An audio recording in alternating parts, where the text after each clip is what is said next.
Hi, Joy. Hi, Briana. How are you? I'm good. Good. I'm glad we're at this Brand Marketer Academy event together. Likewise. Just why don't you kick us off? Tell us a little bit about what you do now, and then we all know that we did weird things to get to where we are. So, what did that look like for you? What's your journey? Absolutely. So I love to share. So right now I lead global innovation and brand comms for Aveeno Face, Hair, and Sun. And my journey actually started in banking. So I like to say it came, from from banking to beauty. That's really how Okay, my journey we love a began. well-rounded woman. Exactly right. Right now I've been in beauty for over 15 years right now. Amazing. And I absolutely loved what I did back in the day when I was in banking. When I graduated, I don't know. For most, ethnically, I'm Nigerian, and so usually I always say, as Nigerians, you're either a lawyer, a doctor, or a nobody. So you have like that pressure of doing something more traditional. So I felt that Yes. pressure of doing something more traditional, and that's why I went into banking. So I did that for about 2.5 years. Great at my job, excelled through the ranks. But after a couple of years, I wanted that feeling of waking up in the morning and absolutely loving what I do. Something to fill your I cup. agree. And so I remembered an experience I had while I was in college. I worked behind a counter at a brand called Laura Mercier at Nordstrom's. And I loved that job. Really, that was like my dream job. But my boss had told me that I couldn't use any other foundation. I had to use Laura Mercier. You're like, hold the Right. phone, But they please. didn't have a shade for me, Brianna. You're Like like, this you. band, they didn't have a shade for me. Oh my So she told me I gosh. had to mix and match and figure something out. And so I remember telling myself one day, Mix and I match? know, and just figure it out. I know. I'm horrified I on your know. behalf. But that was back in the day. Things have improved now, Thank God. right? And so I remember candidly telling myself one day I want to come into the beauty industry and change the beauty industry so no one feels the way I do in this moment. Oh my And God. so fast forward years later, I'm trying Yes. to figure out what do I do next. And so I was like, okay, it is beauty. I'm going to pivot into beauty. And then I was told I needed to get an MBA. I needed to go to business school to pivot into beauty. And so I did that. I went to Wharton, and while I was there, I fell in love with marketing because it was the perfect combination Yeah. between analytical and creativity. And fast forward years later, 15 years later, I'm still in marketing within the beauty industry. So that's a little bit about my journey, my career journey. That's beautiful. I know, I know.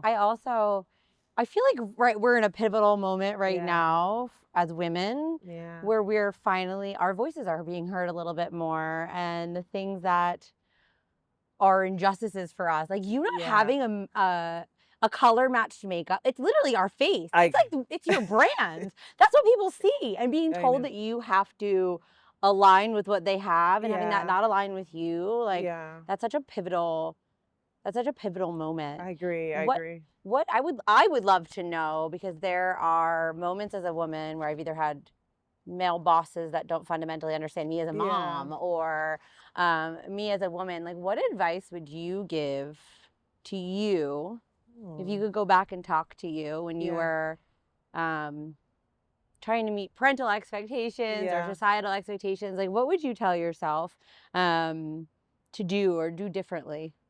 That's a good question.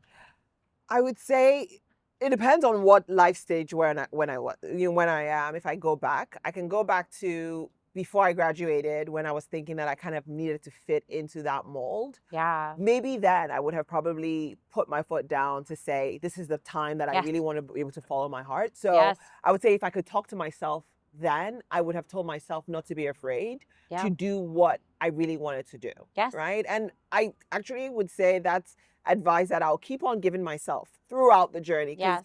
even knowing better, we still find ourselves in situations where Yes. we're scared to speak, we're scared to raise our hands, we're scared to ask for what we want, we're scared to basically be. And so it's do not be afraid and just ask. Like there's this saying which I absolutely love: closed mouths don't get fed. And so is Oh, the my grandmother idea, would have loved right? you. Is the idea that if you don't speak up, you will not Yes. get fed, right? So Yes. don't be bold, be fearless. Yes. Of course, in a respectful manner, like anyone else. But I would say the boldness and fearlessness would be advice. There isn't anything holding you back. It's just what's in your mind that is holding you back. A lot of times that's really what it comes down to. Yes. It's in our mind. Yes. Even though, yes, there are real situations, don't get me wrong, that are happening around us. But most of the time, the thing that is holding us back, even in those real situations, Yes. is what we're telling ourselves. It's funny. We talked, Right. I was literally just talking to my coworker this morning about Yeah. imposter syndrome. She was saying to me, you know, I'm going to be speaking with a CMO. And she was like, I do this for a living. Yeah. But she's like, in that moment, I felt like a little bit paralyzed. Like, do Yeah. I belong in that conversation? How, as a woman, do you, on a day to day, like, how do you battle imposter syndrome and say, okay, like, I do belong in this room. I don't need maybe an external validation. Like, how would you give that advice to somebody else to say, like, how do you park the imposter Yeah. syndrome? Right. Oh, another great question. One thing that I do, and I would say I probably learned this from my dad, also, ethnically Nigerian. He would say things like, that person doesn't have two heads. So growing up, because of the high expectations, you would come, I remember, probably when I was 6 years old, come back with my report card home. And then I was so excited that I got third. I was third. I was like third in class, really super excited. And I remember him saying, that's great, but who came first? And I know. I know that And pressure exactly, deeply, innately. exactly. And I would say, yeah, this person came first. And he would say, does that person have two heads? And yes, in a way, that could be, well, it's too much of a high expectation that he was setting for Yeah. me. But I would say that's actually one thing that I use when I am in those situations. Yeah. You're talking to your CEO and it's rambling through your head and thinking, what? I now think, well, they're just human, right? They don't Yeah. have two heads. They're human. They're just like me. They Yeah. have the same fears that like I do. Like I find that the more I humanize who I'm trying to talk I to, love that. the better I it love is. that. Like it really truly helps to demystify the imposter syndrome that's trying to cripple up. Like I humanize them because at the end of the day, we're all human, 100%. right? Even though we also put people on pedestals, Yes. right? So that's one thing that helps me. How Um, about you, Briana? What's one thing that helps you in terms of when you encounter imposter syndrome? This is I don't know that maybe other people do this. I'm a mother of three, and I have two daughters who are they look to everything I do. I change my hair, they notice. I change my makeup, they notice. I bought a new shirt, they notice. And so in that moment, I think about the person that I want them to see me as, and that person is brave. And that person stands up for herself, and that person has an opinion in the room. And I think I take that with me everywhere. I say becoming a mother made me better at my job because it made me really confident. It made me at one point that person probably wasn't a CMO. At one point that person could have been, just like me. And I'm good at what I do. I've seen that through my career, and so I should be able to stand in that room and have my opinion and not be afraid. I had someone say to me once, "You could be the juiciest, ripest peach, and some people just don't like peaches." I'm telling you. Let me tell you the way that stayed with me. I say it to my son all the time because he's always, that person doesn't like me. They don't need to like you. They don't need to, because you could be the best person in the whole world. They just may not like you. And so I take that with me. Yeah. To try and not depend on that opinion and validate that I belong in that room. And so I feel like that's sort of been my guiding force. I so resonated with that, Brianna, because I am a mother of two. My daughter, truly, she is my compass because Right? because I see myself in her. Yes. I see even when you were, asking the question in terms of your younger self, every time I think of my younger self, I see her. You see your daughter. Yeah, it's it's wild. like, what would I know, it's like, what would I tell her? How could I, to your point, how Yes. can I tell her to be brave? And I'm Yes. not brave. And I don't want to Yes. be a hypocrite. No. Right? Because they see everything they do. See everything. It's just like, yeah, you're Yes. doing this, so why are you telling me to do otherwise? Yes.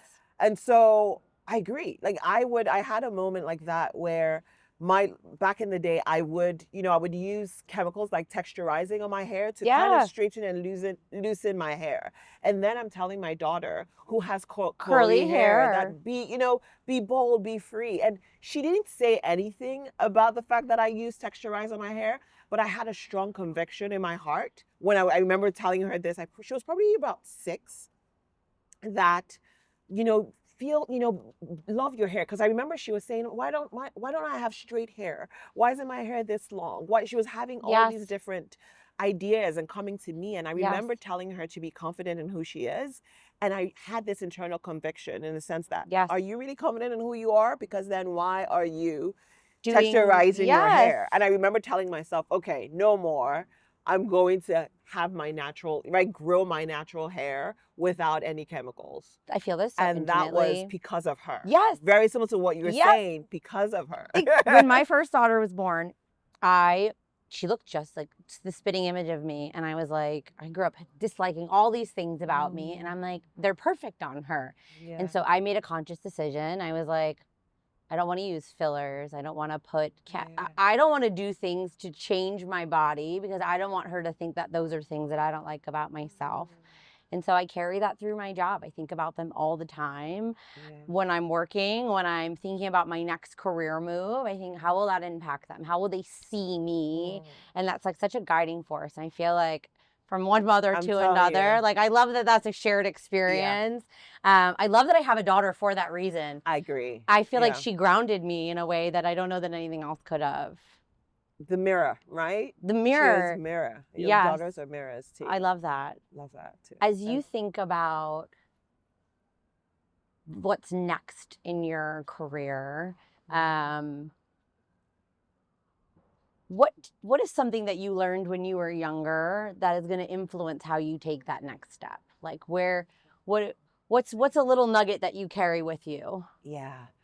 I would say one thing that I do, I guess I've seen it time and time again because I pivoted. Yeah. That you can always pivot. You can always change your mind. That's such You good can advice. always change, you have different careers. And because I remember when I was about 17, having the feeling as though I didn't know what I wanted to do next. I didn't know where I wanted No to one be. at 17 knows. But I didn't You don't know. know Yeah, I that. didn't know that. You don't know I that. remember being so caught up in my head. Paralyzed by it. Exactly. And I was having a conversation with my godmother and telling her, I don't know what I would do next. I don't know all that. And I remember then she was in her 50s. And she told me, she's like, hon, nobody knows what they want to do next, right? And she was telling me that even her, she's like, she's had 5 careers in her life. And Yes. even after that, now that I know, she even has had much more.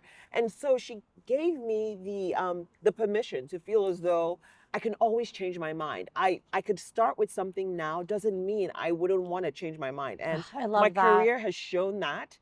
And I think that's because I've also done it. Yes. It's given me the ability to know that there's nothing to be scared of to pivot. There's nothing to be scared of to change your mind. Like, you have different careers and be okay to go with the flow. I think it's also Right? being able to be comfortable not knowing. Yeah. Which I'm so agree. type A. I find that Yeah. that for me is like such an uncomfortable place to be. I feel like I always have to have the answer, know the next thing. And so being a mom actually, I think makes you don't know all the You things. don't know. And you're gonna feel totally out of pocket all the time. And so I think that's such beautiful advice because I've struggled with that. I will probably continue to struggle with that, is to really be uncomfortable not knowing and saying, it's okay to change my mind. It's okay to not always have all the answers. I just listened to like 4 different people's career trajectories. And I mean, banking to beauty, I think might be my favorite. I'm not going to lie, but I think like, wow, what beautiful advice to give other women. Yeah.